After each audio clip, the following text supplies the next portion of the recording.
হঠাৎ করে বর আমার জন্য একটা গোলাপ নিয়ে এসেছে, এটা দেখে কে না খুশি হবে বলো, আর তার সঙ্গে এরকম একটা চকলেট। আমি তো অবাকই হয়ে গেছিলাম, হঠাৎ কাছ থেকে আসার সময় আমার জন্য এটা এনেছে দেখি আমি তো ভীষণ খুশি হয়ে গেছিলাম। খুশির চোটে দেখো আমি কি দা করছি। আর তারপরে এটা দেখো কি করা হচ্ছে আমার সাথে, এটা কি ঠিক হলো বলো?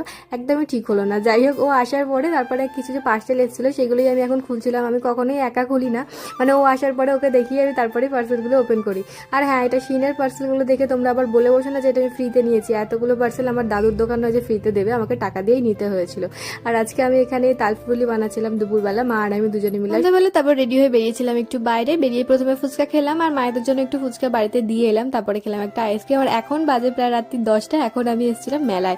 আসবো আসবো করে তো মেলায় আর আসাই হয়নি, আর মেলা যেহেতু এবার উঠে যাবে তাই ভাবলাম একবার ঘুরেই আসি। ছোটবেলার মতো তো আর মেলায় আসার এক্সাইটমেন্টটা থাকে না, এখন মেলায় এলে দেখে দেখেই চলে যাই। আমি কখনোই কোনোদিনও মেলায় এসে কিছু কেনাকাটা করতাম না, কিছু কিনতে পছন্দ করি না।